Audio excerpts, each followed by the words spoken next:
Welcome. Thank you all for coming out tonight. I have a very short introduction.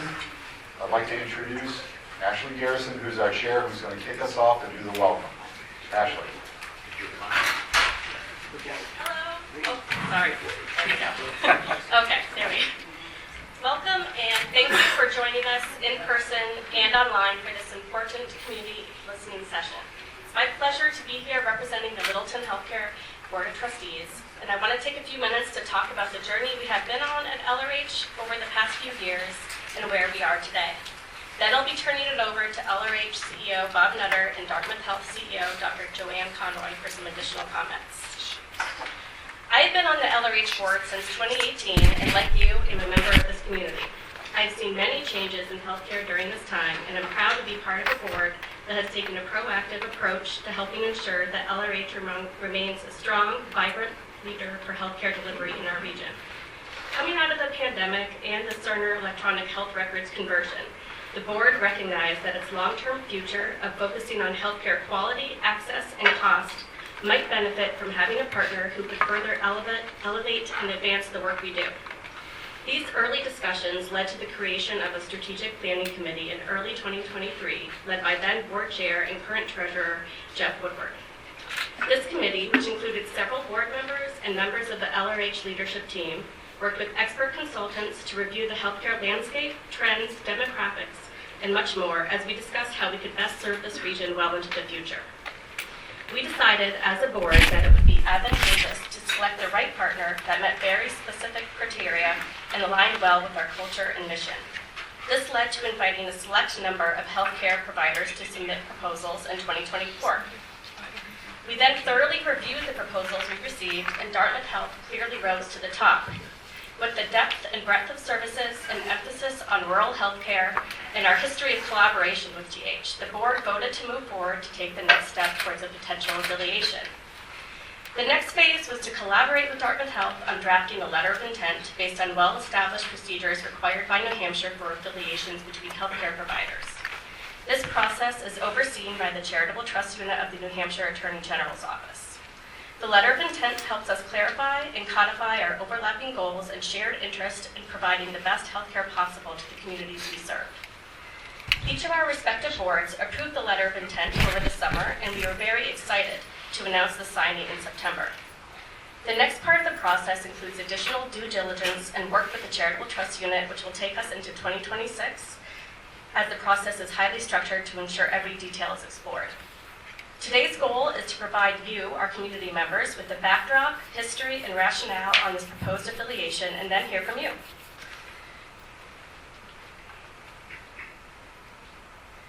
LRH has a long history of serving this region, with our roots going back to 1907.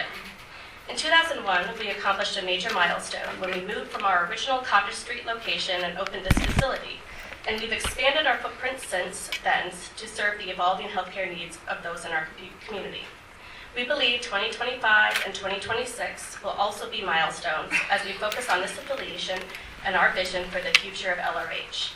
While healthcare has changed drastically over the past 108 years, we have held true to our mission, which is to provide quality, compassionate, and accessible healthcare in a manner that brings value to us all. Today, LRH serves over 60,000 people annually, primarily from northern New Hampshire and northeastern Vermont. As a critical access hospital serving a large rural area, LRH has worked hard to go above and beyond to meet the healthcare needs of our community with a broad range of specialties including spine surgery, critical care, and palliative care. Additionally, in 2025, we became the only hospital in northern New Hampshire to receive the Level 3 trauma certification for adults, and join only a small number in the entire state who hold this certification.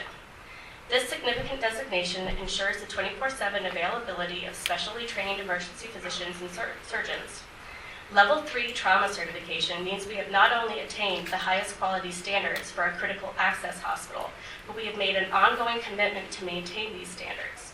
Gaining this designation was years in the making, and we should be very proud as a community to have LRH in our backyard, knowing that this ongoing commitment to the highest quality care is now built into the DNA of this hospital.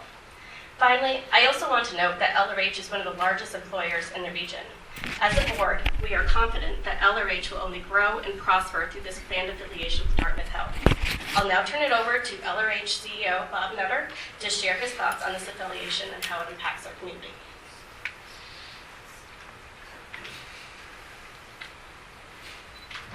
Great, thank you, Ashley. I was going to actually just use my lapel mic for a change, but then I used my hands too much, so I'm going to try it this way first.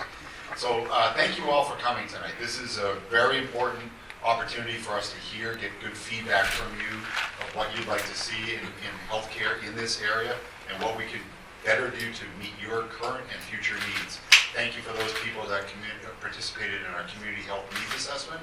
That's a real foundational tool that we use to actually start building what we know we're going to need to be building for the future here. So those are all elements that we try to engage with you.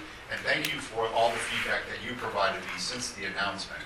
We've been overwhelmed with some support from this community, from our staff, employees, volunteers, doctors.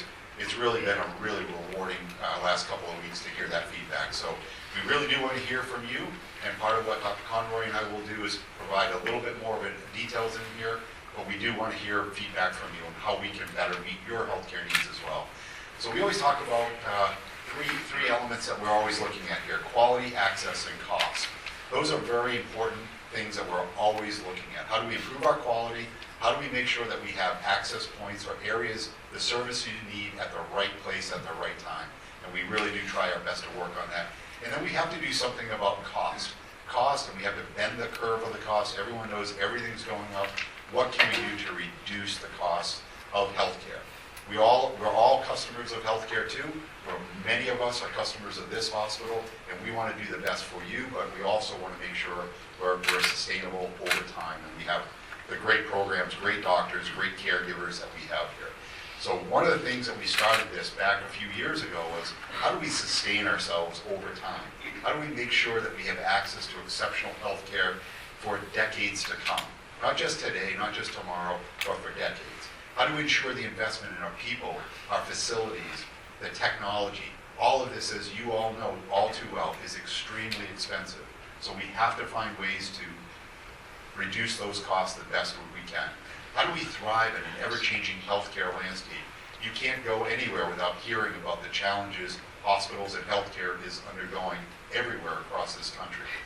We want to keep care close to home. I hear from so many of you that really have a hard time either finding transportation or actually getting services down at Dartmouth because it is so far down there. And then that makes people make decisions on the healthcare they're going to receive. Are you actually going to make the trips down there or not? And there's some tough stories that, as the CEO of this hospital, I hear from some of you. And sometimes those are heartbreaking stories. And we want to do better. We want to do better for you. We want to expand those clinical programs and enhance the regional standard of care. We want to improve our recruitment and retention efforts. We do a really good job here. We could do even better. And we need to continue to control those costs. And you think about that, we're a small hospital. If we could actually buy the same things with larger hospitals, we should be able to get some purchasing power by buying things in bulk that should help reduce the cost of our services. Today, we currently enjoy a good service collaboration, good partnership with Dartmouth in these areas up here: cardiology, hematology, oncology, dermatology, neurology, neurosurgeon. We have our own neurosurgeon here, but we also supplement that with a Dartmouth neurosurgeon because there's so much demand that we have up here. And we do just a remarkable job in these areas. And then we have a lot of connected care with Dartmouth, and we're very proud of that, whether it's in our hospital services, or whether it's emergency department, neurology, intensive care, the nursery, psychiatry, and in our pharmacy. So we're doing an awful lot in there. But after we come together, we'll have a lot more opportunities to do even more for you and for this community. Things like maintaining and enhancing the existing services. So what we are today, we're not going to go back. We're not going to lose services by doing this. We just want to add to more services. We need to know what services are necessary in this community, and we want to make sure we can grow and meet your needs. They may not be full-time. They may not be 5 days a week, but they can be like some of the programs we've already built with Dartmouth. Maybe it's once or twice a month. But if we can cohort patients, they can get their care locally here, and that saves you from having to drive 3 hours down to Dartmouth. It's an hour and a half down and an hour and a half back, and that's if you're in Littleton. A lot of our patients, a lot of you come from much further away than that, and we want to find a better way to help take care of those issues. We have to address some of the behavioral health challenges up here. On our own, it's very, very difficult. Dartmouth Health is one of the leading behavioral health groups in the state. We want to find ways to partner with them. Our emergency department and hospital service coordination, I see Dr. Goldberg in the back, one of our fantastic hospitalists here. He has such a tight connection with the folks at Dartmouth, and it just really helps making sure that you as our patients get to the right care location as quickly as you can. And that's something that Dr. Goldberg and his other partners actually work very hard with the folks at Dartmouth to make sure that we have a location to send folks to. Maternal child, we have a wonderful relationship in that area. Lab, radiology, pharmacy, these are opportunities for us to do even better by collaborating together. Common electronic health record, that's the computer systems that talk or are supposed to talk. They don't really talk all that well. And they're doing better today than they did before, but we're on a computer that's called Cerner, and Dartmouth Health is on a computer called Epic, and we would love to be on Epic. We'd love to be able to make that transition, and then for our doctors, it'll be easy for them to actually see you, and the Dartmouth doctors to see you, without having to jump between different computers and all that stuff. So that's a huge area for us to focus on. Capacity coordination. Sometimes we have better beds available here, and maybe we can relocate patients that are down in Lebanon or other Dartmouth facilities back up here so we can take care of you close to home, so you can go and visit our patients, your loved ones in your hospital close to home. And then finally, the last one, there's a lot of other services we plan on hearing from you today and that we're hearing in our community health needs assessment that we want to be working on. This is just another way to look at this hospital. These are all the services that we currently offer here. This is a lot for a rural hospital. This is a lot for a critical access hospital. You don't typically find this number of services available in rural medicine. Most of these you have to send to. The ones in green, and it's really hard to see the green on there, but the ones in green are the ones that we're currently partnering with Dartmouth on as well. The ones in black, we've been doing those services on our own. And then you can see the other list of services. Many people don't know we do all these. Many of you might not know we do a lot of these services here, but just to name a few, audiology, we have a retail pharmacy that's really actually been a great benefit to a lot of you in this state, in this town, but also in other towns around us with the Rite Aid closing. That was a major impact to many of you, and I'm grateful that we were able to step up and meet your needs in that area too. And then we have additional locations. We have a doorway program, which is a substance use program for the state. So we're honored to have that program under us. We also have 4 locations with our Alpine Clinic. That's our orthopedic group that we have. So we have them in Littleton, North Conway, Franconia, and Plymouth. And we also have a visiting specialist program that we've rotated through Mid-State, as well as partnered with other facilities in the past. Now, across the country, we've had lots of problems with rural healthcare. Hospitals across the country have really struggled in these same areas. And Littleton's not any different with that. So recruiting, especially in those medical specialties, that's really, really hard. And in rural healthcare, when housing's tough too, it's even more difficult for us to find the right docs to be able to come in here, right staff to come in here. And I tell you, we've lost quite a few people because we can't find housing for them. Well, not really our challenge, but it is our problem because it impacts directly our ability to get the right people here to take care of all of us. We need to be able to find ways to invest in technology. The technology, people, and the technology, very expensive, so we have to find ways to reduce our costs so we can make sure that we can continue to make those investments that are necessary, and especially into the future. Weathering difficult financial times, as an independent hospital, it was a struggle for us. We will never complain about that, but it was a struggle. My team here worked tirelessly to make sure that we were able to get masks and gowns at nighttime, and in daytime we were actually giving, those same people were giving injections and really trying to get the COVID vaccines pushed out to people. We were proud of the work that we did, but in a system you have other people that can help in that. And right now, we had to do a lot of that ourselves, so we're looking forward to that. The expertise, the training and educational programs that are offered right at Dartmouth, a lot of times rural hospitals have to send people away to get that training to maintain your current education levels and your skill set to make sure that you maintain high competency levels. And we talked earlier a little bit about this too, about supplies and buying things. You can imagine if we could buy in bulk or buy with a group of other folks, it would be much better than when you're just a small and we need to buy, let's say, 10 laptops. If we could go and buy, let's say, 100 laptops, maybe Dell will give us a better deal of whoever we buy our laptops from. So that's the stuff we're doing. It's important to realize in the last 15 years, 148 hospitals across this country, rural hospitals, have closed. And that's because they've been facing the same headwinds we face and every other critical access hospital or rural hospital faces in the state of New Hampshire as well. And in the state of New Hampshire, if you just take a look at this, 15 years ago, just 15 years ago, most of the hospitals in the state were independent. So if you look at the black dots on there, that actually demonstrates the number of independent hospitals we had. Flash forward to this year, 2025, look at how the map has changed. Most of the hospitals, with the exception of 5 black dots on there, are in a partnership or in a system. And that's because there are economies of scale, there's benefits for being part of the systems, and a lot of people have figured that out.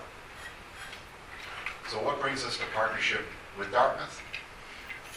We have a history, a great history, of clinical and administrative collaboration with Dartmouth that dates back years. And we've done just terrific work together. We couldn't do a lot of things by ourselves without our partners at Dartmouth. We partnered with others and we continue to partner with others, and we will always do that to best meet your needs. But there's a way if we could coordinate that partnership more in one area, it would be even better for all of us.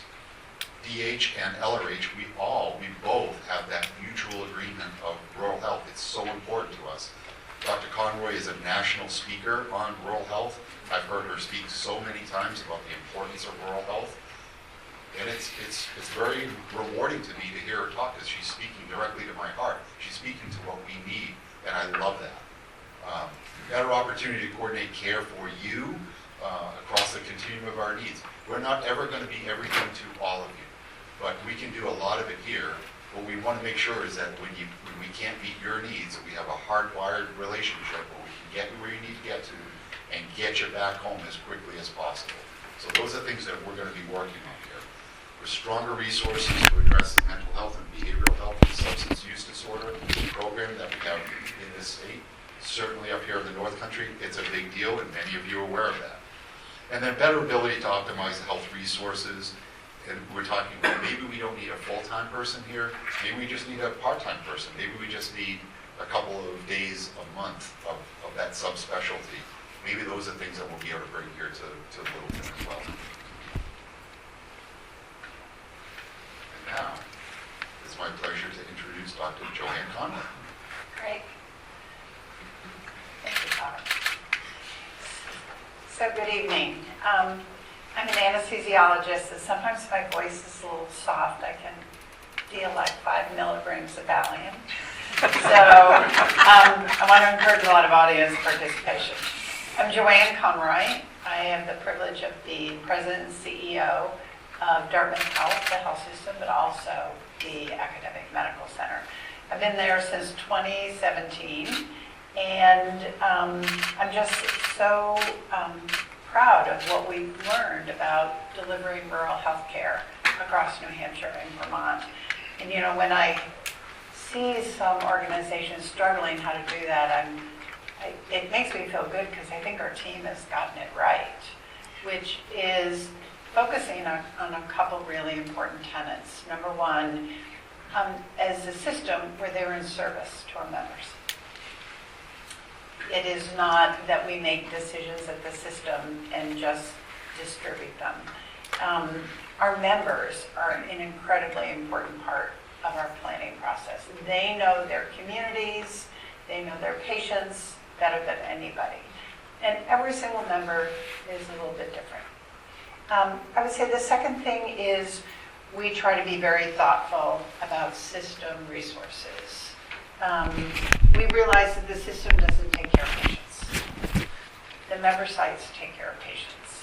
And whenever we do something, where we believe that we can be more effective centrally, we do it really thoughtfully. And supply chain is a perfect example of that. And we talked about buying supplies. We can negotiate across a health system that's close to over $4 billion a year. We can negotiate more effectively for contractual rates for everything than any one of us could negotiate alone. And I would say the third thing is, rural healthcare is really different. And Bob, you probably feel the same way. I feel like a turn-of-the-century mill owner sometimes, because it's not just patient care that I have to worry about. I have to worry about transportation. I have to worry about housing. I have to worry about the impact on the communities. I have to worry about the health of the communities. So our focus does not stop at the walls of the institution. It moves deeply into the communities. Just like Littleton, we're the largest employer in every single market we're in. We are the largest private employer in the state of New Hampshire, and we're the largest provider of care in New Hampshire. And with that comes a lot of responsibility. What I have been excited about, though, is in the last analysis of where population growth and innovation is occurring, the Lebanon, Hanover area actually had an 8% growth rate. And a lot of that is innovation and really the kind of the growth of not only our healthcare services, but healthcare adjacent services that actually occur in the Upper Valley. So the health system is, I don't refer to it as a hub and spoke. I refer to it as kind of an integrated network. And we have a variety of hospitals that are members of our system. If you look on the right-hand side of the slide, Alice Pick Day is a critical access hospital in Lebanon. Cheshire Medical Center is what we call a PBS hospital. It has a different payment methodology than a critical access hospital, and that's in Keene. We have Mount Scottney Hospital and Health Center, which is 25 critical access beds, but also an amazing 10-bed rehab unit. We have New London Hospital, which is in New London, again, a critical access hospital with a very robust orthopedic practice. We have Southwestern Vermont Healthcare, which is in Bennington, Vermont. And they are also a PBS hospital, so larger than a critical access hospital. And we have Valley Regional Hospital, which is in Claremont, New Hampshire. We also have the visiting nurse and hospice, which serves both New Hampshire and Vermont. And, it's interesting. It has joined us in, I think, 2016, 2017. But when we think about where healthcare is going, the services they offer are really important. Having us rethink where we deliver care and can we actually deliver more care in the home. We have on the left side, we have the Dartmouth Hitchcock Medical Center in Lebanon. But we also have some other areas where we deliver care that aren't in Lebanon. And we deliver actually a tremendous amount of care there. So at Hampstead Hospital, that just became part of the Mary Hitchcock Memorial Hospital in Lebanon, but it's in Hampstead, New Hampshire. It's a behavioral health unit for pediatric and adolescent patients. They currently have 40. We'd like to increase the census to about 77 because we know there's a huge need for pediatric and adolescent behavioral health, especially residential facilities. We have our clinics in Concord and in Manchester, as well as a number of outpatient locations that are often associated with our affiliated hospitals. So between Concord, Manchester, and Nashua, and we take care of like 25 to 30% of the people's primary care needs in those communities. And then we have 20 plus outpatient clinics that are just distributed all over New Hampshire and Vermont. And we're all connected to each other. We make decisions together. I can tell you when we were talking about the minimum wage in New Hampshire, I didn't make that decision. Steve LeBlanc and I had a call with all of our hospital CEOs, and we talked about whether or not we should increase the minimum wage. We were one of the first in the state to do that. And it was really important because it's just not our decision, it's the decision of every single organization and understanding what their communities need. They all decided to increase to the minimum wage of $17 an hour, and we were the first mover in the state, and everybody else moved to.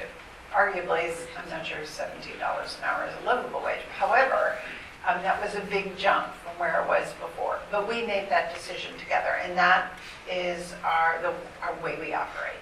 We make decisions with all of our member organizations. So we are the only academic health system in New Hampshire, and we're a level 1 trauma center. We get a lot of trauma from Littleton, thank you, but we'd like to keep a lot more of it here. And we are the children's hospital for the state. We, actually 40% of the people in our beds are from Vermont. And that's the beauty of being an academic medical center on the border between two states. I said, we're the largest private employer. We have an NCI designated comprehensive cancer center, one of 57 in the country. And it was interesting just talking about people wanting to receive care close to home. Steve and I had talked about this when we opened the St. Johnsbury oncology unit, which has both radiation oncology and medical oncology. Steve was part of that decision, and they were a little worried that a lot of patients that we were seeing in Lebanon would actually we would cannibalize our own business. What we found, however, was that there were people in northern New Hampshire and northern Vermont that were just not getting care because they did not want to drive. It only took me an hour to get here, but probably driving the speed limit, it probably takes an hour, 20 minutes. They did not want to drive to Lebanon every single day. So they just decided they weren't going to get care. That's not okay. And the business actually just grew organically there. And that's the importance of actually delivering care in the community. People want to receive their care locally, but they also want to know if they have an issue that's very complicated or they take a turn for the worse at the hospital, that they can actually be transported to a higher level of care. And that's the beauty of being really an integrated network. We are the leading provider of telehealth services, and I have to say, when I was in South Dakota talking at the Rural Healthcare Conference, I went to talk to one of our partners, Avali Care, which actually helps us provide all our psychiatry emergency room support, and they also help us with a lot of other telehealth business. When you think about it, is provider to provider telehealth. So we are talking to emergency rooms, ICUs, physicians' offices, and trying to actually bring specialty care there. Now, let me put I'm immediate past chair of the American Hospital Association, so let me put my national healthcare hat on. The shutdown has actually has stopped. It will not pay for any telehealth visits to patients in their homes. We're still delivering that care because when we figured out how it would impact patients, it was significant, meaning patients would have to travel long distances for appointments that could be done so easily through a telehealth visit. We found a lot of our patients needed to have a visit for renewal of their specialty medications. Unnecessary for them to drive that far. We found that our way of screening patients for their colonoscopies, we have advanced practitioners that call patients ahead of time and go through their history and other conditions before we sign them up for a screening colonoscopy. They would have to make 2 or 3 trips to the hospital instead of just one for their procedure. And most importantly, Alana Cass, our head of OBGYN, who's also a GYN oncologist, said, we do consults for 10, 20 women a week in southern New Hampshire. She goes, I can put somebody in a car and have them go there, but they don't have the exam rooms that we need. They don't have the staff to do what we need to do down there. And it would really harm patients if we were not able to continue that. So, knock on wood, I hope the shutdown won't last very long, but we realize how much telehealth has actually been embedded in how we give care. And we can't go back. We can only go forward to use that in a way that keeps care actually close to home. And we're really proud of the fact that for years we've been #1 hospital in the state of New Hampshire. There are 4 buckets that I like to talk about. Clinical excellence and quality care, quality first. That is what defines us. If you don't have this as kind of your primary objective, it's hard to impress on patients, the quality of their entire experience and their experience of being in the hospital if they don't have confidence in the quality of care that they've received. Access and support, we have an integrated web of support that is really driven by member needs. In fact, most of our members want us to provide more centralized support, not less. We never forget, we're still a community hospital for Lebanon and Hanover. And, so you need to make sure that people feel that they're welcome to the institution and that they feel that personally we're invested in their health. And finally, community commitment.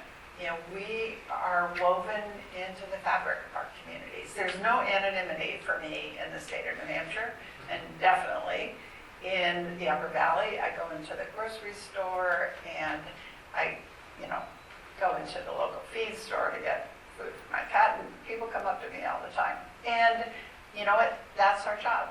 Most people just want to say hello and talk about the weather, but once in a while people have questions and we try to answer them, and if I can't answer them, I make sure that we get the answer to them.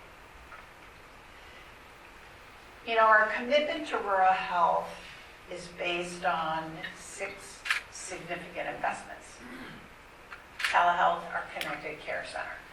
It is on the 2nd floor of the academic medical center. They kind of have this bunker, and it is amazing that they support ICUs, EDs, specialty care needs across 2 states, and even just some hospitals in Maine. And they are really allowing those providers to deliver care in the institutions and get the answers that they need. When we started it, probably 12 years ago, maybe 15, it's an investment that, we don't necessarily get paid for all the investment. But we know that it's the cornerstone for rural health care to allow people to receive care in the communities and those providers to deliver that care. Behavioral health and substance abuse treatment programs are the largest provider of behavioral health in New Hampshire. We staff the state hospital. We run Hampstead now, and we have behavioral health providers throughout our entire network. We used to have the Dartmouth Alliance, and Steve LeBlanc, our head of strategy, was really smart that he transitioned them to the New England Alliance for Health. And these are hospitals that, for the most part, we don't own, but we try to make sure that they can take advantage of our supply chain and pharmacy prices to the degree they can. And we actually bring in services that they can actually have some group buying activity around, so they can actually thrive as organizations.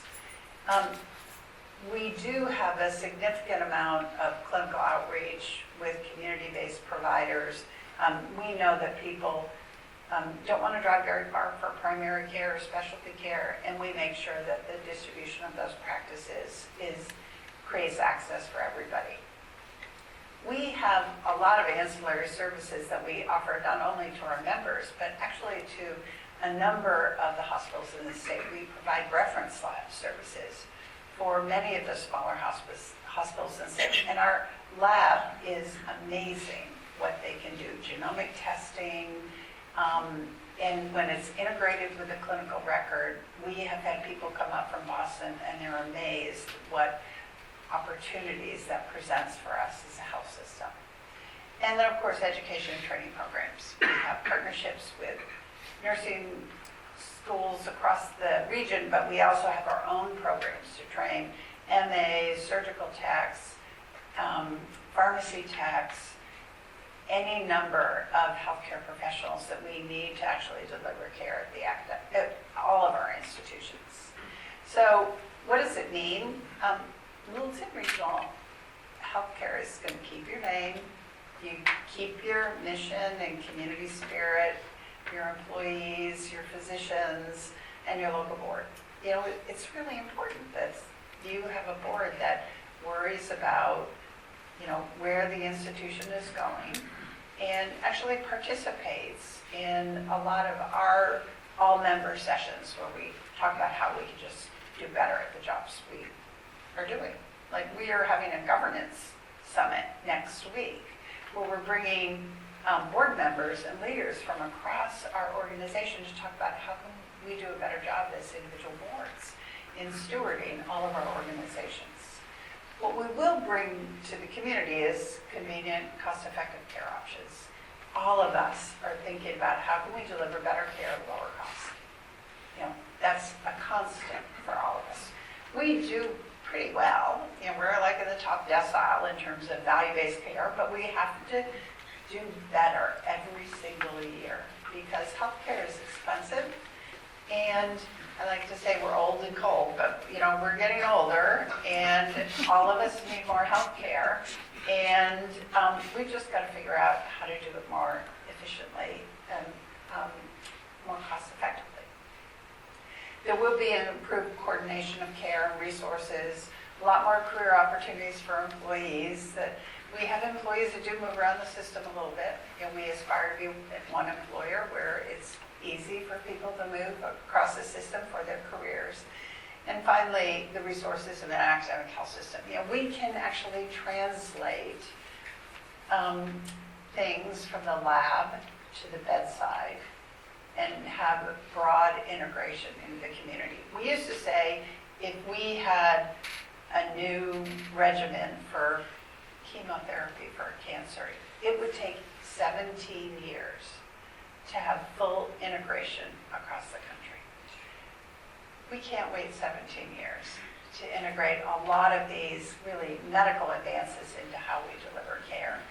And our goal is, how do we do that faster? How do we bring resources and knowledge to every single member in the organization? And then how do we change our practices so we can actually be the best we can be for our patients, our employees, and our community?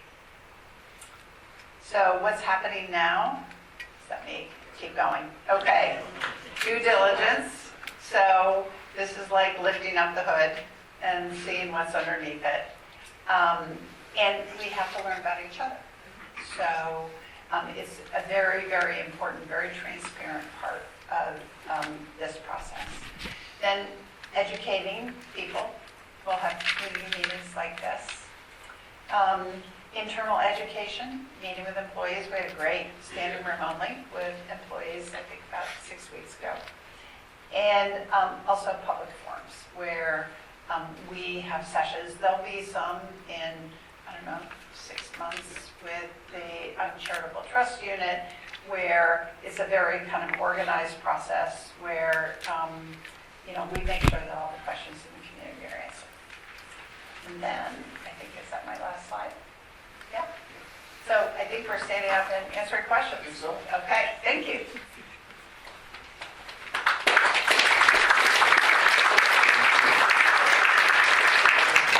So what do you think?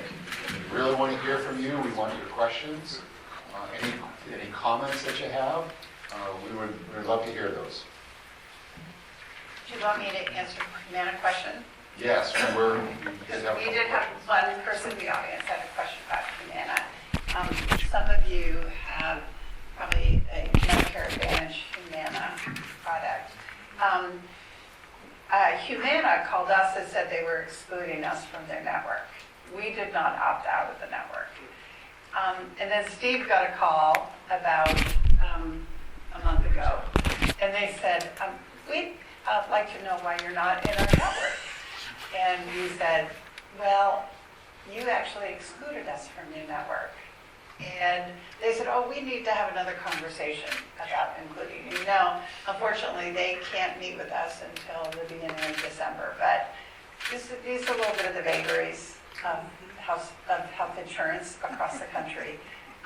But, essentially, we try to really accommodate everybody in our communities in terms of the insurance products they have. I have to say that Medicare Advantage is leaving New Hampshire and Vermont, it seems, en masse. There's only a few providers that are staying in the state. And a lot of that is more reflection on what's going on with the Medicare Advantage products, at least in the Northeast. And, we have got to educate and work with people to help them transition to traditional Medicare if their Medicare Advantage product is discontinued. And it's going to be challenging for a lot of people to understand that. Absolutely. Yeah. Hi, my name's Brad Daly. I'm a State Farm agent in town, and I deal with Medicare supplements and the Humana product. I appreciate your clarification because that's not quite what Humana had said to us. But that being said, they're not being able to meet with you until December. I have tons of people that have to make decisions, and meeting in the beginning of December when enrollment ends a few days after the first is going, and maybe this question isn't for you, but this is really difficult because people have to make changes now for January 1st, and one of the biggest reasons why people aren't purchasing a Advantage plan, because Humana is only offering one plan. It's the only company in Grafton, Coos, and there are no Advantage plans in Carroll County next year. So it's really disheartening for people that can't afford that supplement. And when people find out, in particular, that Dartmouth isn't part of this program, Humana program, it's really disheartening. So that doesn't mean that Littleton can't accept the plans, but the problem is when you have people that need to be transferred to the academic medical center. But you're sitting right next to Steve LeBlanc, who actually took that call from Humana. And these are some of the vagaries of the insurance companies, but they actually excluded us. So, Steve. I would just say probably the reason why they gave you a different story is it's a different leadership team in Humana now than made the decision to exclude us last year. So when they came to meet with us, they actually didn't realize that they had canceled our contract. So we were trying to get back with them.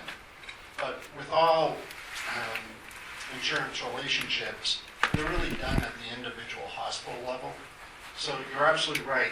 The issue becomes if there are transfers of care from one place to the other. That's the challenge. But we have never canceled a Medicare Advantage contract at the Dartmouth level.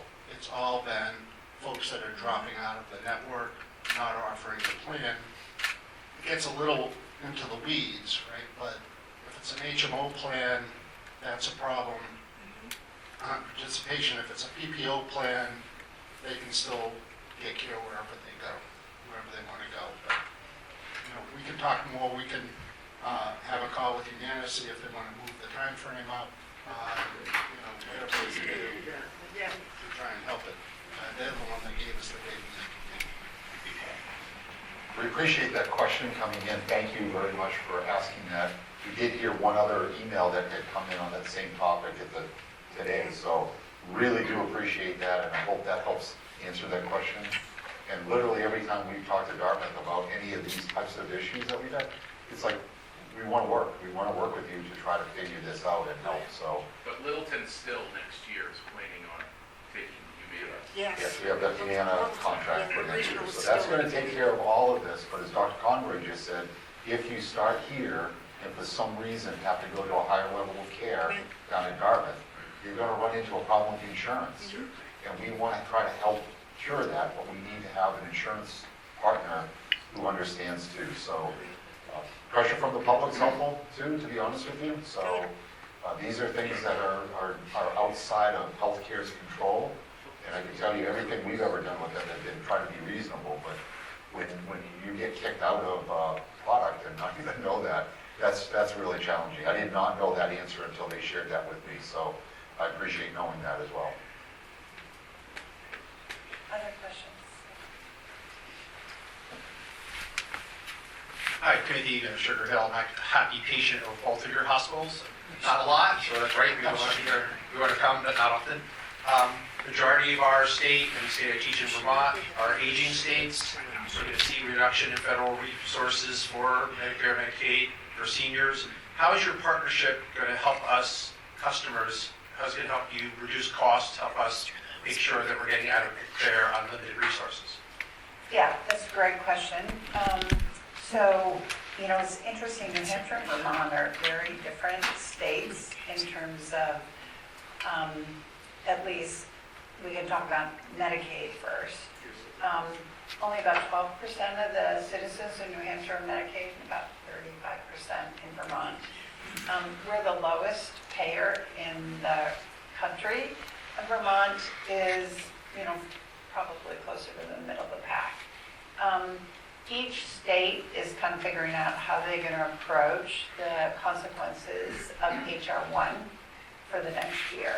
I think what we are really trying to focus on writ large on costs, it doesn't matter if you're Medicaid or you're Medicare or you're commercial, it is how do we actually deliver care that's lower cost? Who doesn't need to be in the hospital, and how can we deliver care at home? How can we get somebody out of the emergency room, not into a bed, but in home, where a nurse might show up in their home the next day? Especially as people age, the hospital is the last place they want to be. And we are actually working with our Department of Medicine and our Department of Geriatrics to try to refine models of care at home. And right now, the hospital at home program is also paused with the shutdown. However, we've demonstrated across the country that the outcomes are great and the cost is less. My 100-year-old mom died 10 days after her 100th birthday last year, but she only went to the hospital 2 nights the last 4 years of her life after a stroke when she lived with me. And, my focus was getting her back to home because that's where she wanted to be. And we just have to figure out how do we take the infrastructure so people and their families can continue to do that. That is how we're going to decrease costs, is using the hospital only for the very sick patients that actually need to be there. I would say there are other things that we are thinking about. How do we provide patients and providers, like the cost of medications? We know that a lot of people get a prescription and they don't fill it. And they don't fill it because they can't afford it. And how do we actually give them medications that they can afford? And they're part of that conversation. The same thing with a lot of tests. We actually send out information to every patient when they have a test about the approximate cost of that test. So they know, what their insurance,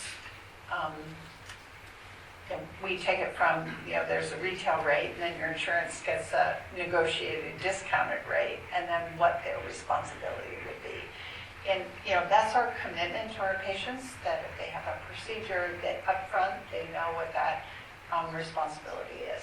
And part of it is also educating all of our providers that, might say, well, if that echo is going to cost you $1,500, that's not that important.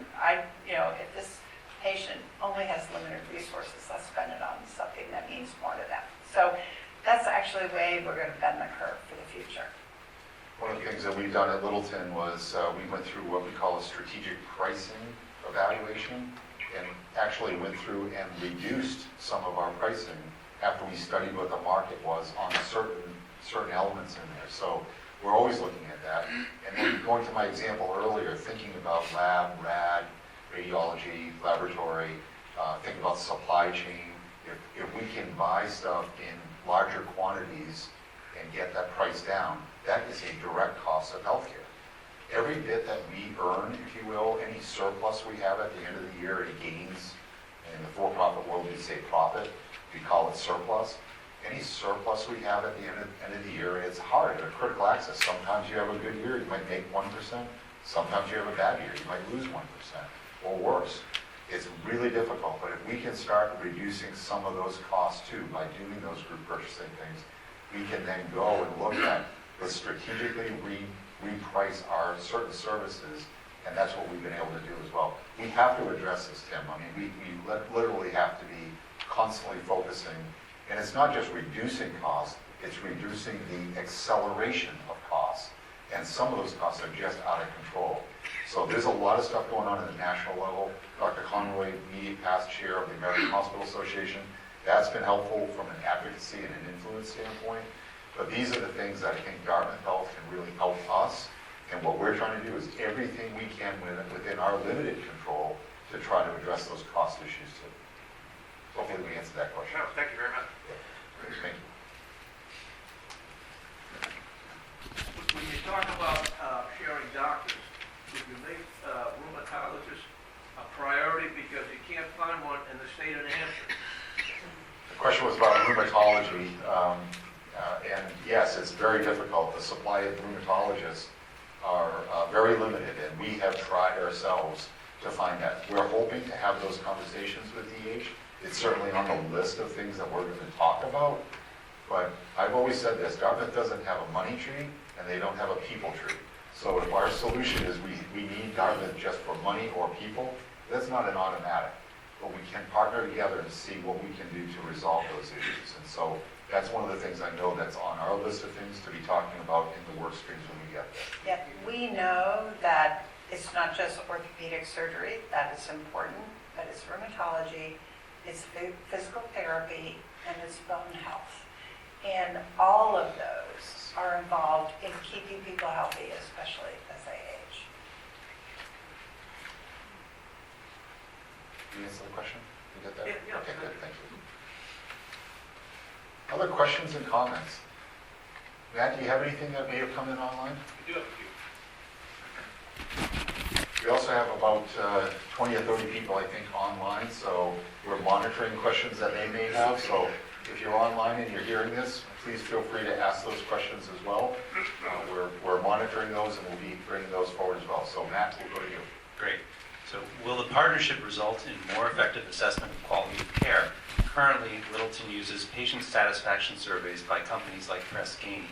However, the questions provided do not ask substantive questions which permit patients to understand how to assess their care and what could be done to improve it. Does Dartmouth have a more effective assessment tool? So we use Press Ganey. However, there are certain modifications you can actually make in the patient assessment questionnaire. And believe me, when my mom would see somebody, I would get those questionnaires as well at my home. Right now, we are working with some of our clinics on a one that you do on your phone that has 5 or 6 questions. And the most important thing about those surveys, though, are the handwritten comments. We actually read all of them. And that's actually where we learn a lot about our organization. But the thing is, we would negotiate for the entire organization on using Press Ganey and then try to manage that. So it gave the organization the information they needed to improve their care. I have to say, we've invested in, not only do we have everybody at the sites working on quality, but we have a system, small group, that actually kind of monitors quality and tries to spread innovation. which never starts at the same organization. Every single organization is contributing things to improve our quality. So they actually try to share that, we agree on standards on how we're going to deliver care. And I think that System Focus has been responsible for us significantly increasing our star ratings across the entire health system over the last 3 years. So, and that is important because you do get acknowledged and rewarded for having 4 or 5 star rating. So. Thank you. Kyle. Kyle Savage, Director of Primary Care for LRH. One, Prescieni is a great product, and so I think that it's very valuable to be the voice of the consumer of healthcare. One thing that we could be doing, and I'm not sure if this would happen in the future or not, but getting the voice of our employees as well and how we can best deliver that care, I think is value added, and that is something that Dartmouth has done in the past. You mentioned a smaller group. Is that the Value Institute? That's the Yes. smaller group? Yes. And as you've done other affiliations with rural hospitals, is that something that eventually would be able to be accessed by LRH? Yes, yeah, the Value Institute serves everybody across the organization. And not only kind of trying to share best practices, they also have a kind of a bench of kind of experts to roll in there. In one of our hospitals, we did have a challenge 1 year around controlled substances. And the Value Institute kind of rolled in there with a team to really do a quick assessment and help them change their processes. So they kind of met their own expectations as well as the communities. I have a follow-up question. Is Dartmouth the only or one of the only academic medical centers that is in a rural place in the country? And does that help you guys with your affiliations because you understand the needs of those local communities being rural yourself?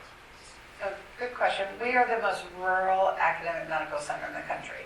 The next most rural is the Mayo Clinic in Rochester, Minnesota, and that's determined by how many people live within 30 miles of the hospital.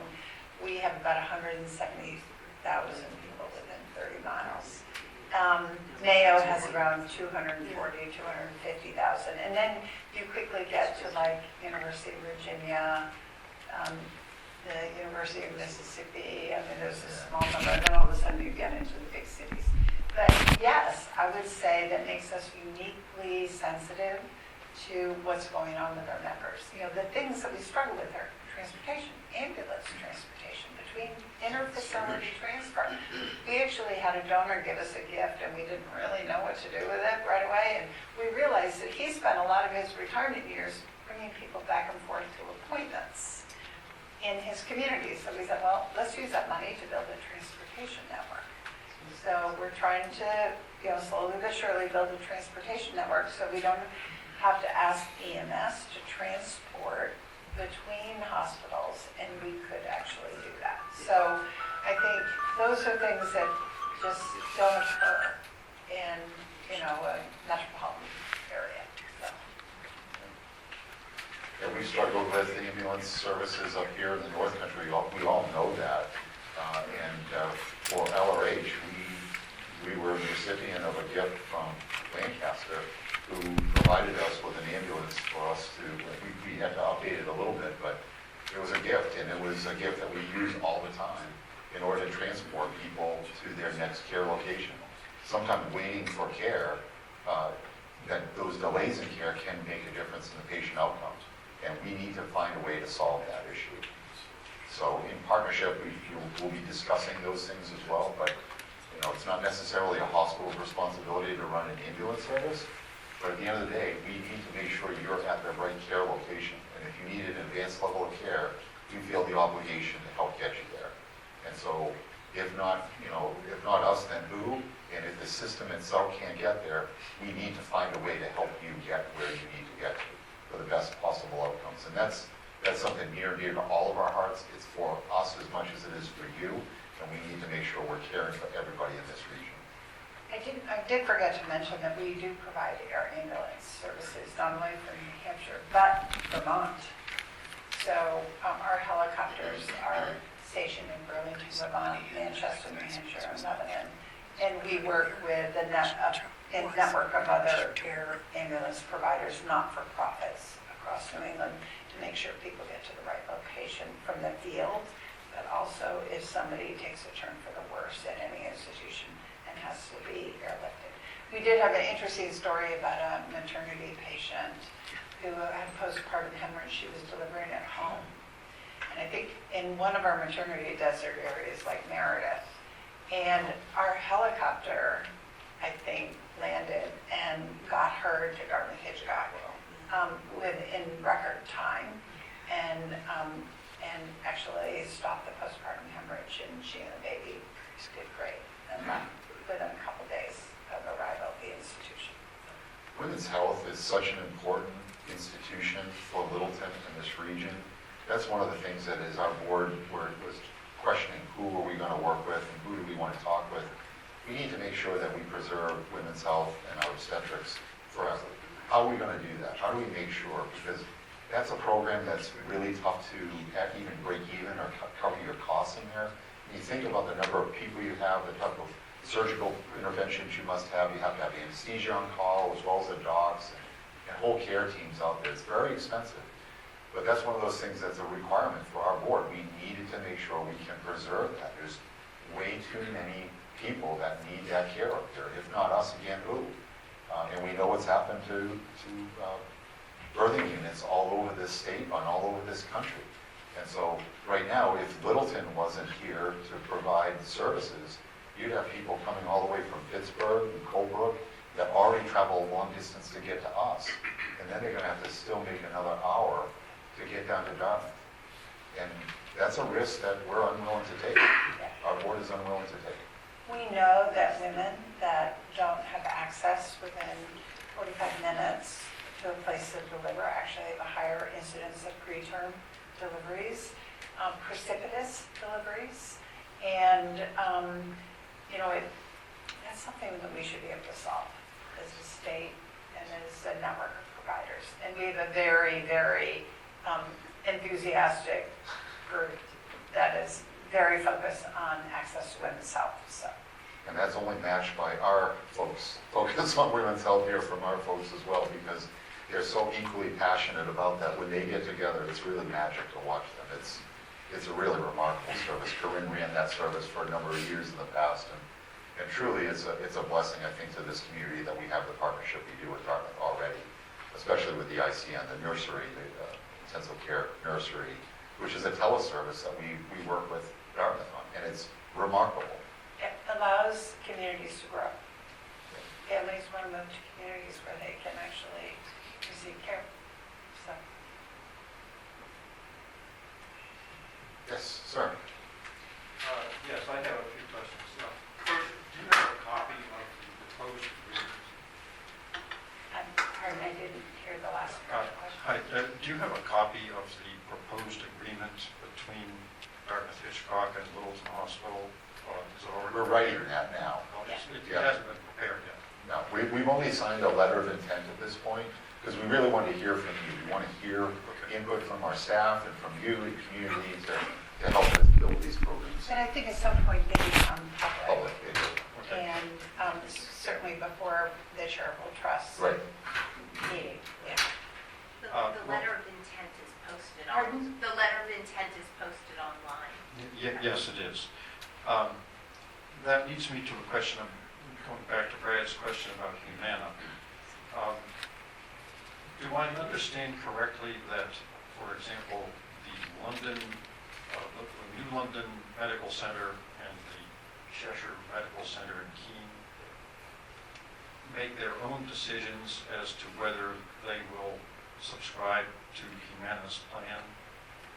Yes, so because we made a commitment years ago that every single member organization was going to negotiate separately with insurance companies, and that's out of an abundance of caution. A lot of you see stories that say, when systems come together, they all negotiate as one. We've never done that, so ours are negotiated separately. I would say that they make their decisions whether or not to go in and out of the plan and negotiate how much they're going to get paid for that. Okay, So it becomes a choice. thanks. Who was the consultant that LRH hired to guide you through this process? Yeah, there's a group out of Minnesota called Halsa Advisors. They have offices all throughout the country. Okay, and the last question is, how did the meeting with the employees go a few weeks ago? Yeah, absolutely outstanding. We were actually overwhelmed by the support of our staff. We've always tried to be very transparent with our workforce here. I might be the CEO of the hospital, but we all are part of this family. We all kind of feel like we are part of this hospital. So I don't like making decisions necessarily unless I have to, without having a lot of input from folks, whether it's my direct management team or whether it's our employees. We're in service to them as well as we are to you as our public. So we want to make sure that we're meeting their needs and serving their needs as well. Our staff was overwhelmingly supportive of this concept, the idea when we started floating that out there. And a lot of it has to do with the great partnerships that we've already had with Dartmouth for years. They're integrated in a way that, well, Dr. Goldberg's in the back. Maybe I can ask you, Steve, to maybe speak a little bit about how you guys interact with and what you think as an employee here as well as one of our great docs. Yeah, 8 years ago, There we go. 8 years ago, we started co-managing our ICU with Dartmouth, with Kelly ICU. Board-certified intensivists now that help co-manage the patients for myself. They could see the monitors over at the main center there. They could see what's going on, heartbeat to heartbeat, and make decisions and have algorithms immediately. So, in 8 years, we've kept percentage of people local that's very high, which is extremely important. But besides keeping people here, our care has improved exponentially. I mean, we have now, I have to say, stupendous care in our ICU that we didn't have and we couldn't provide before. We can provide it to you here. And one last thing, I know when you see the algorithm and all the Dartmouth affiliations, it can be a little intimidating. But I have to say, experiencing with the Dartmouth physicians, they are very personal. It's not Enron here. This is a small group of real people. The ICU, Bob Wesley, Roz Collins, these are all people with rural backgrounds who understand what it's like to be in our situation. And it's been a great experience. Thank you. Thank you, Steve. But going back to the specifics, every one of our staff that we talked to, I think I had one question that came up from one of our housekeepers who was worried about their job. And we have no intention at all of eliminating jobs, reducing jobs, those kinds of things. That's not what this is about. In fact, we're looking at this from supplementing and growing in those areas that we can. We need help. We know we need help in some of these areas, and like other hospitals, we outsource certain things here because we just don't have enough local folks that can really help us with that. So as we've done that over time, a lot of that partnership will be able to be transitioned over into Dartmouth, hopefully, to be able to help in some of those other areas. So we're looking forward to those things, and just having the advice on the phone. I hate to say it this way, but kind of like the phone a friend. We can pick up the phone and call somebody and say, hey, do you have a policy on this that we could take a look at? Otherwise, we're going to spend 6 or 8 hours working on a policy with times 6 people in the room. Boy, it would be great if we could start with something that's like already 90% good to start with, and we can maybe just put some modifications on it. So those are like little tiny helpful things that will happen down the road. But immediately, our staff has been very supportive. All the community that I've really talked to has been very, very supportive. I've had more thank yous for having even brought these things up and sending the memos out on this than pretty much any other topic that we've had here. So I'm warmed by that feedback from you, but that's also why we want to listen. We want to hear what you all think about this. We think it happens to be a great idea. We can see a lot of the benefits down the road, and we're very bullish about the direction we're heading. Yeah. We've Thank got you. a That's few what- more coming in online here. And so will medical records be merged and transitioned to the DHMC patient portal? And will DHMC assume responsibility for billing? Assuming responsibility for Billing. billing. So when we go on Epic together, there's kind of a transition. I went to the go live at Mount Escutney. That happened about, I think, 3 weeks ago. And I have to say, the team's really good at preparation. The preparation takes almost a year. And then when we go live, everything kind of happens. And I have to say, when I went to Mount Escutney, they went live Saturday morning. And Sunday when I went there, they were eating Dunkin' Donuts and were having their feet up. So they've got this down for our critical access hospitals. When we go to Epic, we also have a billing provider that we use that has really done an outstanding job for us. And you still have people that are on site and doing that. Their badge may have a different name, but they're still working here, submitting a lot of the bills and doing the registration, all the pieces that we have to do from an insurance and a regulatory perspective to actually get paid for the services we deliver. So that kind of all happens at once. The first thing is putting in, we call it the ERP platform. It's like your HR and your finance platform. And then the second piece is rolling into the medical record. And we found that doing that in 2 stages was just a little bit smoother.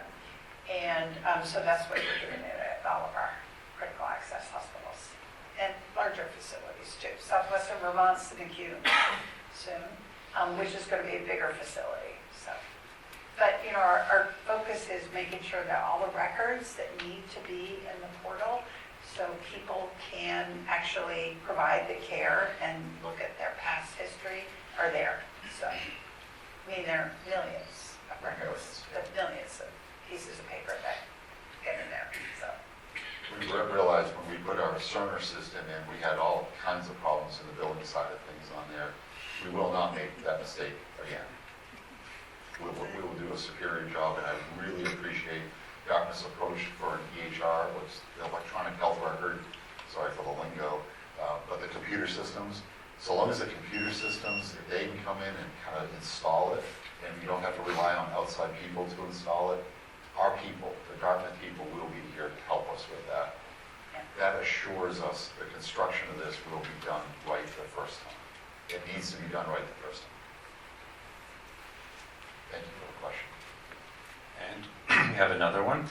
Does this affiliation mean if we donate to support LRH in the future, it goes to DH? No, it stays here. People don't give to health systems, they give to hospitals, they give to support programs.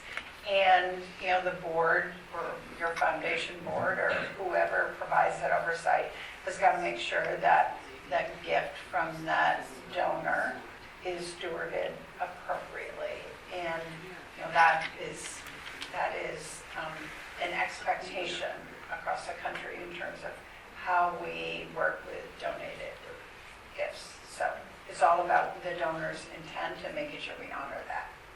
So LRH's money remains LRH's money. Those donations that we have will continue to be used the way you intended.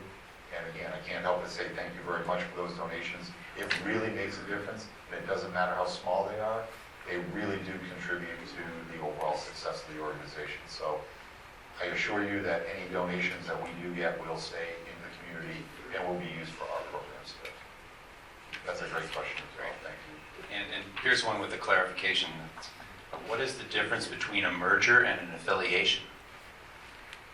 So it's interesting, and John is here and Steve, so they can correct me if I'm wrong. So, you know, we are bringing in members that become part of the health system. It's not an acquisition, but there are some things that happen is we become part of one single obligated group. So we actually, you know, speak with one voice when we issue debt and when people look at us from outside the organization in terms of our leadership, management, and financial stability. But it's not like a takeover. It is a member organization. Did I get that right, John? Yep, let me just supplement with, you're right, it's not an acquisition, thank you. It's not an acquisition in the sense of a transfer of assets, but it is a change of control. So Dartmouth Health will control the operations of Littleton Regional Hospital. And the difference between this type of acquisition transaction and a merger is that here, Littleton Regional Hospital will retain its identity, and as Bob and Joanne said, will retain its assets, will retain its donor-restricted assets. In a merger, LRH would lose its identity as an independent corporation, organization. That is not the case with this kind of acquisition transaction. Thank you, John. So we're set up a little different than other health systems across the country. This was a part of the process when our board was reflecting on who we wanted to partner with. This is a different model than other folks that we talked to. But this was something that we felt, our board felt, was in the best interest of you, our community. This is what we felt we needed to make sure that we retain our identity, who Littleton Regional is. And we're proud of what we've developed. We're really proud of the services we offer here. And we're New Hampshireites, right? We're all independently minded. We really want to make sure that we have some control over our business and what we're doing on here too. So the Dartmouth model literally was the model that was most proximate to what our board set out to look for when we first established the criteria of who we would want to go into partnership with. Is there anything in the agreement that says that if the board of Littleton Regional Hospital Healthcare decides that this arrangement isn't working out, that we're going to go back to, being an independent? There's nothing in the agreement, the agreement hasn't been finished yet, but there's nothing in that agreement that will have that specific information. That's probably why we do a lot of due diligence, and Right. we're trying to date before we get married. Right. And it is, that's enough. I've already been married twice, so I'm not good.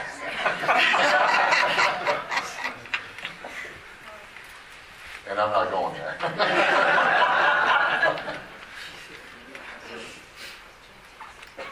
Just a question with all the hospitals from the outside that you deal with. Do they all charge the same for all the radiology? Do they charge the same for all the same procedures? Or is that up to the individual hospitals? We actually develop kind of fee schedules. So things at the academic medical center may be more expensive than things that are critical access hospital. It really depends on from where that service is delivered. The critical access hospitals and the academic medical center and the PBS hospitals all have different levels of care, acuity. It's interesting, the insurance companies negotiate different rates with all of us. We had a board member in our health system, she goes, you mean you just don't get the same rate from the insurance company for everybody? And we said, no, that's actually not how that works. And it is, so insurance companies, even within Dartmouth Hitchcock, even though we have a retail rate, like that's, you go to TJ Maxx and they say, oh, this is what it costs, and then this is what you pay. That this is what you pay is actually different from all of our insurance companies. So those are the vagaries of insurance in the U.S. So It is probably the most complicated financial arrangements I've ever seen. Healthcare finances, I've worked in other industries. It's still very hard for me to understand. It is incredibly complicated. We literally do the best we can, but different insurance companies, they all pay us differently based on the contract. It's hard to even imagine that. For the same service, if you have this insurance, we're going to get a different level of reimbursement. Yeah. So it's really hard to build budgets when you have populations, and we hear Humana may be leaving, right? Or those have dramatic effects on our modeling of what we're expecting to have for income. And if they're not going to be with Humana or in one of those managed Medicaid programs, Medicare programs, then where are they going to end up? And we can't really even predict that. So those are things that are really, really difficult in healthcare finance for us to look at. There's a lot of people that we have. We've got a great CFO that really helps us try to figure that out and negotiate that. But when we started looking at some of our prices, that's why we knew some of our prices on some things were a little high. And we had the opportunity to take some of those prices down. We also had prices that were a little too low, and we were able to adjust those up. So we really want to be paying or charging fair, and that's one of the things that's really important to us. And we won't be necessarily charging what the academic medical center charges for services, but we may not need to do that. We may not have to wrap all the other services around that. If we can do it for you here, we want to make sure we can do it for you here, closer to home, and yet it may be a little less expensive here too.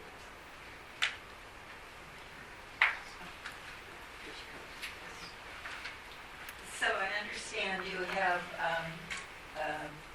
chemotherapy and radiation therapy at St. Johnsbury, and you also have cardiac rehab over at St. Johnsbury. Any chance of that coming back to Littleton? We have cardiac rehab underway right now. We used to have that here. We lost that at the COVID year, but Corinne has just restarted that. I don't want people to press that issue. Yep, I'm happy to. That's a program that we are currently very close to launching. We've been working on building it. I think it's actually going to be stronger than and more robust than the cardiac rehab program we had previously. We definitely know it's a demand, it's a need, and it's one of those services that if it's not available, patients go without, and it does impact their outcomes after in any sort of cardiac event. So, and we do offer medical oncology here. We have an infusion clinic with Dartmouth Health oncologists who are here 2 days a week so that patients can have those services locally. We have a lot of work to do to improve those, but that's why Dartmouth and LRH are going to come together and literally start studying every one of those programs that we have to see what is the need of the community, and then how do we best achieve that, and how quickly can we get there. And we can't do everything tomorrow, but we are really going to be working, prioritizing those that make the most impact, and then we can get to really quickly so we can best meet your needs in the future. And that's what's really, really important to us. Cardiac rehab, we know, is one of those services. We hated losing that, and then we wanted to get that stood right back up as quickly as we could, and it's just taken us a little time to get the right people around the table. We're there now, and I'm appreciative to Corinne and her team to actually really start launching this stuff ahead of time. Space is always a problem too, and some of those programs take a lot of space, so you get creative on those things. But those are exactly the essential services we know we need to add and add back in that we were and will be once again. Thank you. What are some of the negatives to doing this? I'm sure people have expressed some. Yeah, I've said this, I don't know how many times since we made the announcement. There's fear of change, that's a negative, and we're trying to combat that with transparency. We're trying to talk to everybody and just say, there's really nothing to fear here. We're really doing it in the best interest of all of us in this community to meet our current needs and keep care closer to home. Maybe I could ask Ashley or Jeff on the board to think about any of the negatives that we have with this, but I'm not thinking of any that's coming to my mind. Is it on? I think fear of change is the biggest negative, and like Bob said, they've been working very hard at talking to anybody who will listen about this and giving as much information as possible, and I think that's helped. I think the other big fear is, a lot of people announce affiliations and mergers, and it's because there's something going on. And here, that's not the case. We are approaching this from a position of strength.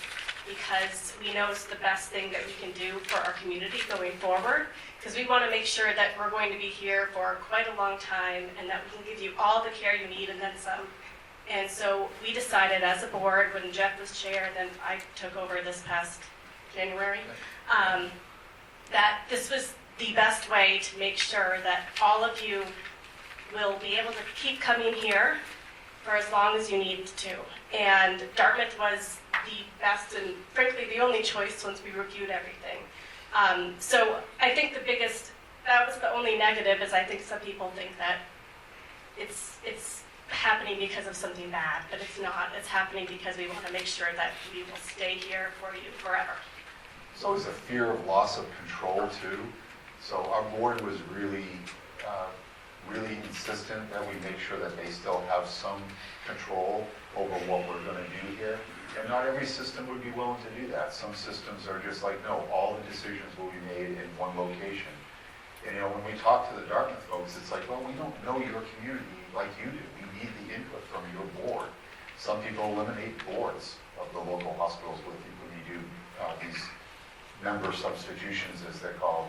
And that's not something that Dartmouth is interested in. And that's not something we would be interested in. Our board wants to continue to have active involvement with the care that we're providing here. And I'm grateful for that, because I need their help as well as Dartmouth's help in what we're trying to accomplish down the road. I would say also, we did site visits to other hospitals we're affiliated with Dartmouth, and we met with their CEOs, CFOs, all the medical people, asked questions for hours, and I have to say, when we left those meetings, we heard nothing but great things about the increased profitability, increased services offered, the support from Dartmouth through COVID, and any other thing they needed with the team to come together to help them out. It was just all positive across the board. Every single one we met with had nothing bad to say, and about the the electronic record systems, they just couldn't say enough. When they came in and put them in place, it was like clockwork. We've now 2 years in, or whatever it is on ours, and it's still not clockwork. So we heard nothing but rave reviews from all the affiliates we met with, and asked every question we wanted to, and answered them right up front, and it was all positive. Thank you for the question.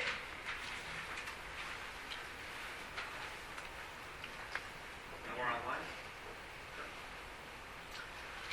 I've just heard two conflicting statements. One came from Dartmouth Hitchcock's, I assume, lawyer, who said that the essence of the agreement will be that Dartmouth Hitchcock will take over control. And then I heard you, Bob, say that you were worried about losing control, and there was some sense of that you would retain some control. Right. So could the two of you, or either of you, tell me in which areas is Dartmouth Hitchcock going to take over control, and in which areas is Littleton Regional Hospital, which is an excellent hospital, going to retain control? So let me explain the reserve powers. When you become a member, the Health System Board has reserve powers that, as Steve and I talk about, those powers are best used when they never have to be used. Meaning, for every organization, they approve the hiring of the CEO.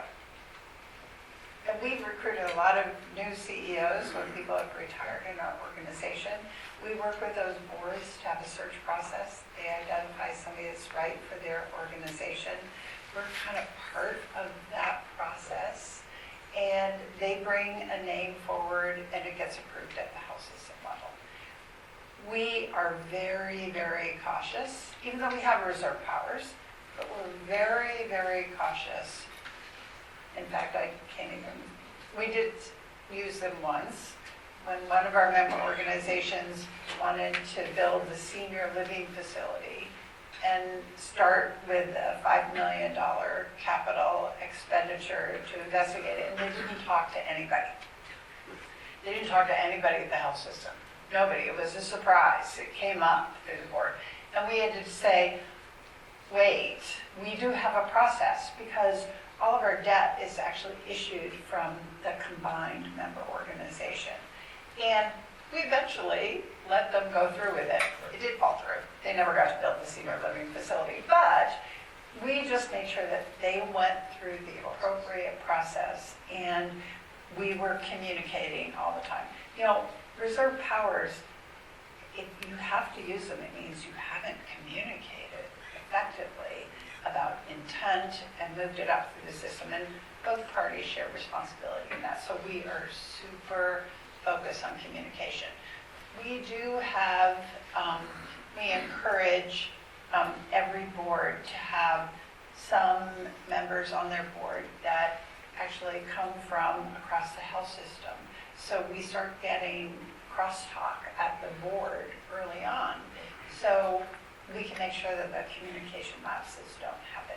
John, did I describe that? You did, Joanne, very well, and I would just supplement what you said by noting that the state statute that controls acquisition transactions and that is enforced by the charitable trust unit at the New Hampshire Attorney General's office defines control in one of two ways. Control is the ability to elect a majority or more of the members of the local board, or to otherwise direct the affairs of the charitable organization. In this case, as Joanne talked about reserve powers, those reserve powers are going to be set forth clearly in the integration agreement that you will see, that will be public, that will be posted, that will be subject to evaluation by the charitable trust unit. Those reserve powers, as Joanne said, the system has exercised those reserve powers with our other members in a very light touch way. Very rarely do they exert their reserve power. But what do those powers consist of? The ability to elect members of that member board, the ability to approve major financial, administrative, clinical, and strategic decisions. And again, those will all be enumerated in the integration agreement. I would just add it as a board member, so when we looked at other facilities that came forward, several of those took over totally. They took our money, they made the decisions for us, our board of directors was gone, and they ruled from wherever they were. With Dartmouth, we know that they can add members to our board, but our board would stay intact, but they can add 2 or 3 members to our board. We set our own budgets in the future. We get them approved by Dartmouth, but our board and our senior leadership still sets the budget in the future, and they will approve them through the Dartmouth facility. And any capital projects that we bring forward, just like we do now, we bring those forward to Dartmouth, and we would bid the business plan behind that to show that we need it, it's effective, we can afford it, and then Dartmouth would approve those capital projects. Other than that, you know, I don't feel there's a major difference in how this facility would operate underneath our executive team and our board of directors.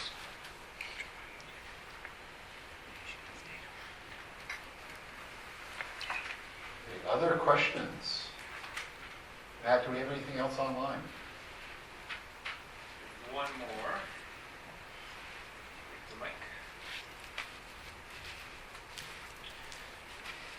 So we have a question about how this partnership might impact any kind of size of the staff, the administration, or executive compensation, and will there be layoffs? So considering that it's hard to find people in rural New Hampshire and Vermont in healthcare, we have over 1,000 open jobs at the medical center alone. I think we have plenty of work for everybody, number one. Number two, I think, you know, as technology evolves, and we don't know what it's going to look like in the future, we always have to think about how do you know, healthcare is very human. How do you take that individual at the site and allow them to actually retrain for another career? And we actually see a lot of the people that come in to at least the medical center, they come in as food service individuals, and then they become an MA. And then sometimes they say, well, I've decided I want to be a pharmacy tech, or I want to go to nursing school. And it's creating those career pathways for everybody. But if we have a good employee, we are going to figure out how to keep them within the institution and even within the system if they choose to work at any of our member organizations. So we're hiring all the time. We're in a constant state of always looking for great people too. So we're not anticipating, don't have any conversations about layoffs or any of that stuff. Literally all of our positions here, we don't have quite 1,000 open positions here, but we have a few. We usually have between 30 and 50 open positions here, and we're always going to be looking to fill those jobs. And you think about them, healthcare is a very human, demanding labor type of role. Someone has to maintain the facilities, somebody has to clean the facilities, somebody has to put IV in, somebody has to take those x-rays. Our volumes here are already really strong, and our volumes are only going to continue to grow from here. So if we're going to try to do more and take care of more people here, we're going to need more help, not less help. And I don't imagine a scenario where we're walking in and saying, hey, we're going to shut down these services and close that stuff. That would be against every single conversation we've had so far with DH and we've had with our board. So that is not something we anticipate. It's not something we're going through. It's a fair question because it's out there and you see these things happen. But we literally are a very efficiently, tightly run organization. There are 4 executives that work here, and then we have a senior leadership team that's with some senior directors that are on top of that too. So we, compared to other hospitals, again, have a very limited management structure.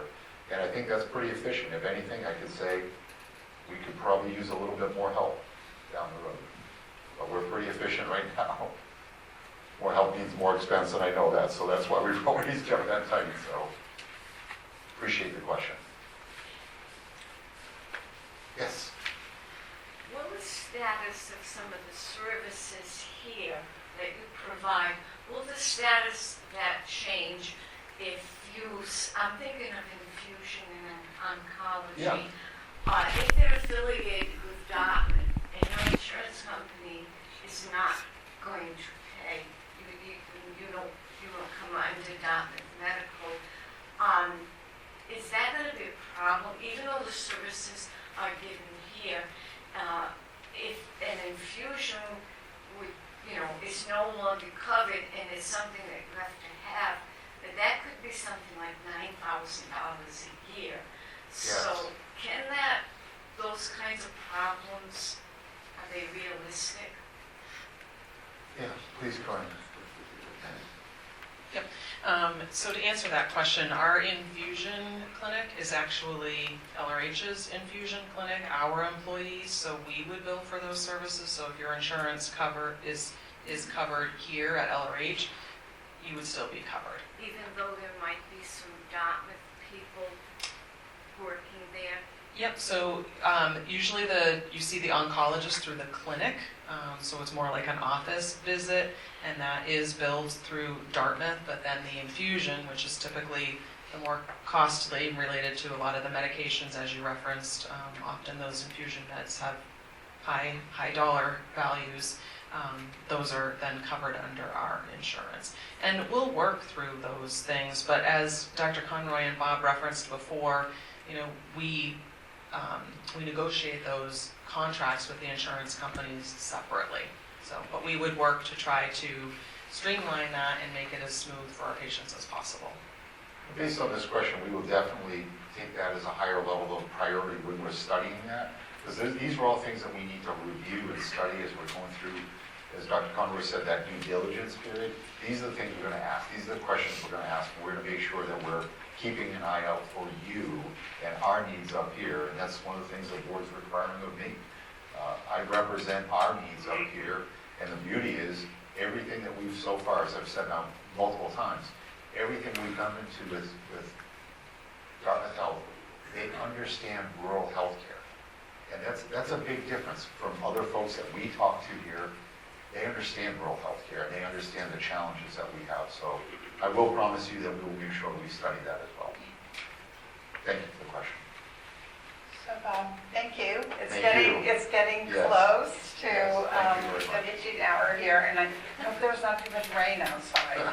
The skies were looking a little bit scary when I came in, so, but I want to thank you. Yes, thank you very much. Really great session, a lot of engagement.